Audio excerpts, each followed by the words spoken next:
something you don't know. My state of Delaware, a little state, because we had a small population, had the highest percentage of UAW workers in the United States of America. We're the largest GM plant. We're the largest Chrysler plant outside of Detroit. And we had a lot of shipping as well. But here's the deal. I got raised on automobiles. My dad ran an automobile. He didn't own it. He ran an automobile agency for a long time.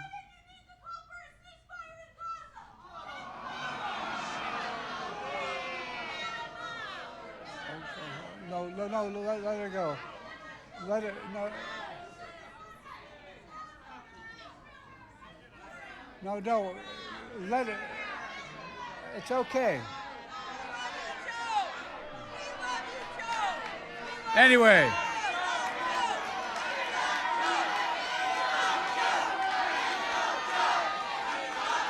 Look, I guess what I'm trying to say to you is, I grew up in neighborhoods where I know what it likes when the plant closes down. The largest General Motors plant, as I said, largest Chrysler plant. When they shut down, people lost their sense of pride. Neighborhoods were in real trouble.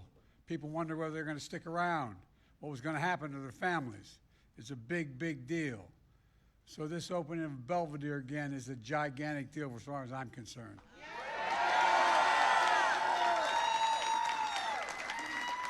Matt, the UAW in Boone County is lucky to have you, pal.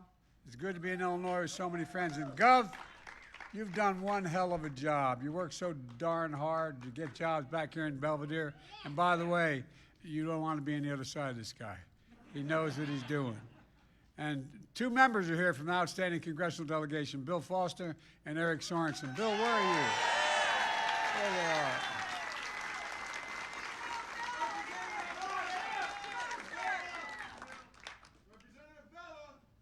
Representative Villa.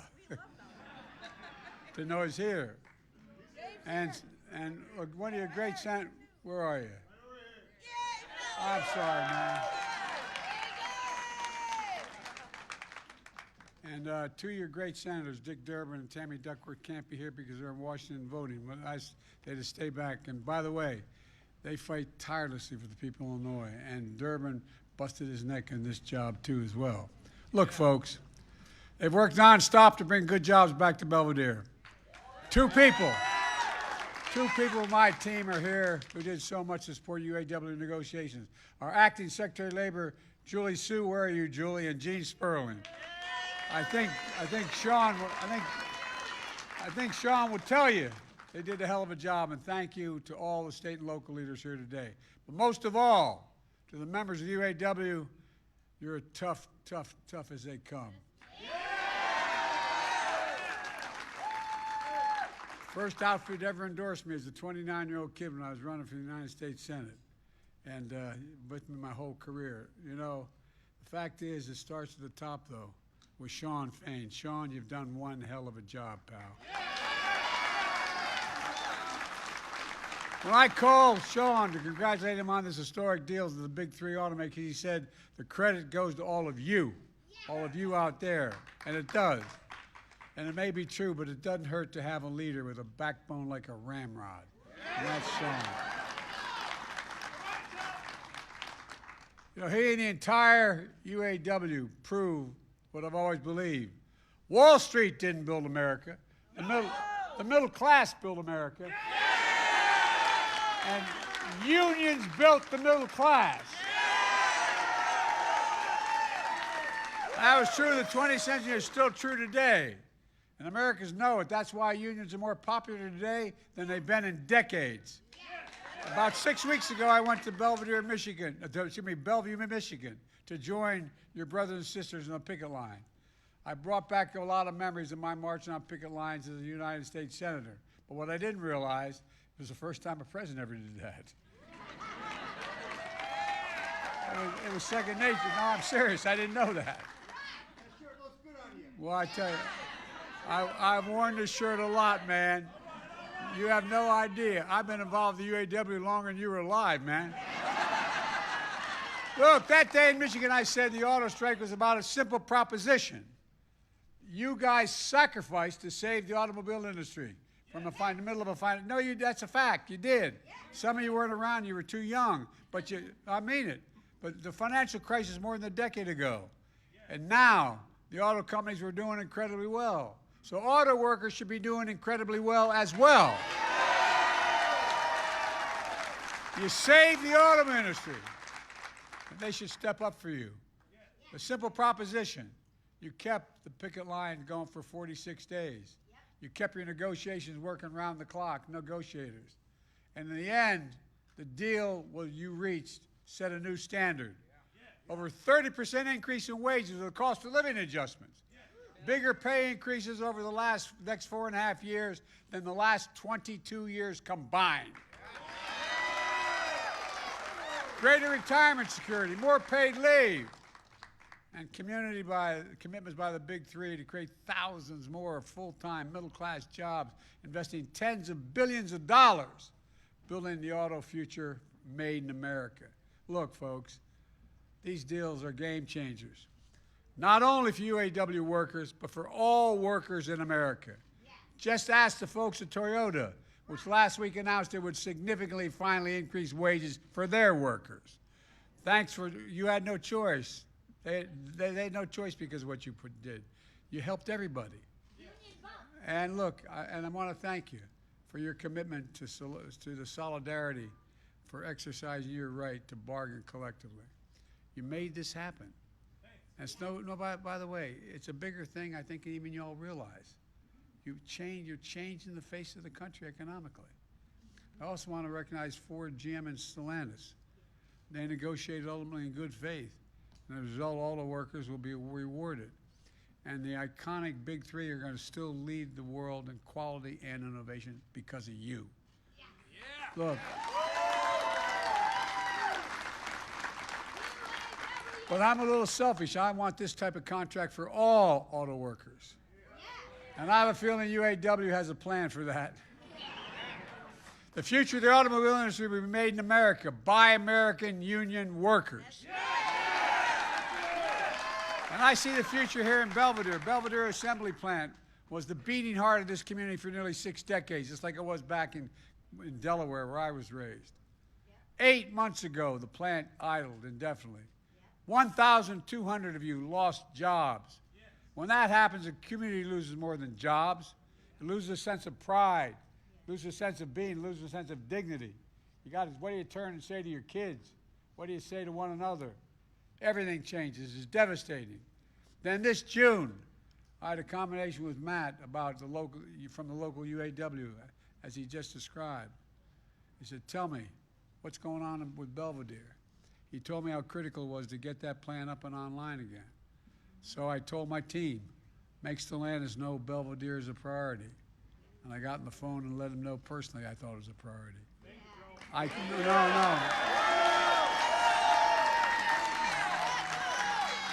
By the way, I can't take a lot of credit for that, but I watched it before. I watched it as a kid.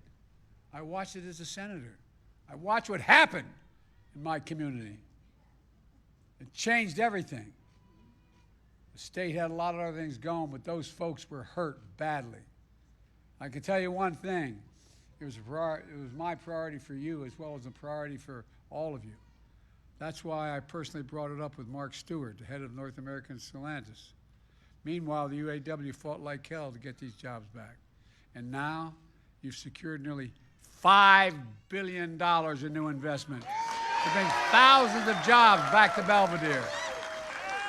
They'll reopen that plant assembly, build mid-sized trucks, state-of-the-art battery factory, and a parts and distribution center right here in Belvidere. And folks, I'm fighting for a place like Belvidere because I came as a president determined to put an end to this trickle-down economics in this country. I mean, I'm serious. I'm deadly earnest. For too long, the wealthy and big corporations have done just fine. But the rest of us were cut out of that deal. Look, I see it differently. I don't look at the economy through the eyes of Wall Street or Park Avenue. I look at it through the eyes of the people I grew up with in Scranton, and Pennsylvania, and Claymont, Delaware. My guess is that's how Sean looks at it too, people he grew up with in Kokomo. Look, that view is that American workers are ready to work harder than anybody else. but they just need to be given a shot, a fair shot and a fair wage. That's not too much to ask. You okay? I want the press to know that wasn't me.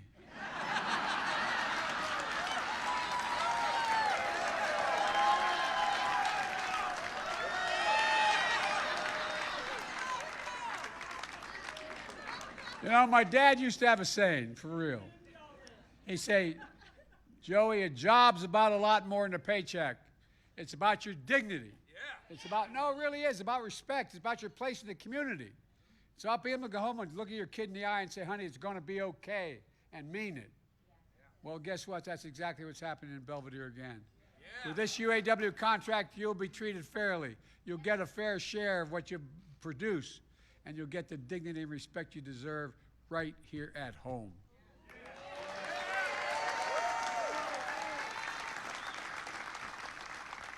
And I know maybe the press won't get this, but you all are members of the union will get it. And be able to look your kid in the eye and say, honey, it's going to be okay. Yeah. It matters. I ran for president to bring back good paying jobs that you can raise a family on, whether or not you went to college. Give working families more breathing room. And the way to do that is to invest in ourselves again, invest in America, invest in American workers. And that's exactly what we've done. Folks, since I took office, our nation has invested billions to supercharge advanced manufacturing here at home, including electric vehicles. China is determined to dominate the electric vehicle market by using unfair trade practices. But I will not let them. I promise you. I mean it. Look, let me give you an example. America invented the semiconductor, those little computer chips about the size of the tip of your little finger. They power everything in our lives, from cell phones, the refrigerators, the automobiles. As many as 3,000 are in a single electric vehicle. And over time, we went from producing 40, we invented the damn chips. No, we did. We invented them here in America. We used to produce 40% of them. Now we're down to 10%. We saw what happened in the pandemic when we couldn't get those chips, remember? Yeah. People didn't know what else supply chain meant. We all know what supply chain means now, don't we? Well, I was determined that no supply chain is ever going to deny us, because it's going to start here in America, the supply chain. I really mean it. I literally went around the world convincing chip manufacturers in other parts of the world to come and invest in America. The end result is companies around the world are investing $200 billion to increase chip production. And by the way, they're going to produce a whole hell of a lot of jobs. So you know those fabs, they call them, the factories they build, like the one they're building west of Columbus, Ohio? Guess what? They employ thousands of people. And you know what the average wage in there is? $112,000, and you don't need a college degree. And then I kept talking about science. How can you be the leading country without investing in science and research? And because of the CHIPS and Science Act, which I put together and signed into law, the United States is going to invest another $50 billion to manufacture these semiconductors at home. Now we'll be able to ensure that we have a supply chain in the nation that we can rely on. Then, thanks to the bipartisan infrastructure law, which is over $1 trillion, guess what? We're building a network of 500,000 electric vehicle charging stations all across America by your brothers and sisters, the IBEW, and that's a first-rate outfit, man.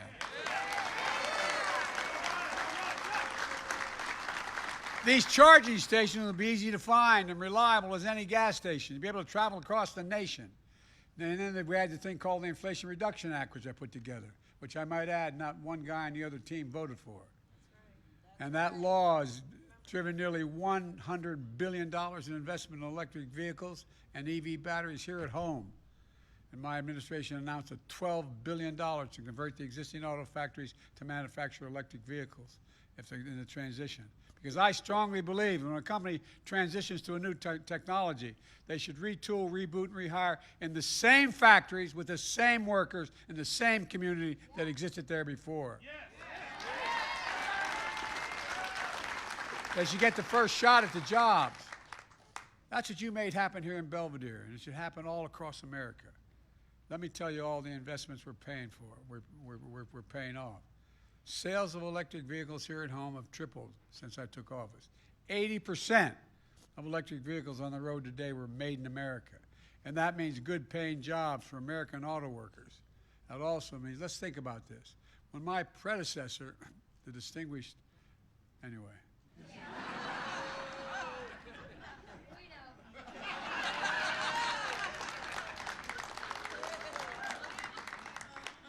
When my predecessor was in office, 6 factories closed across the country.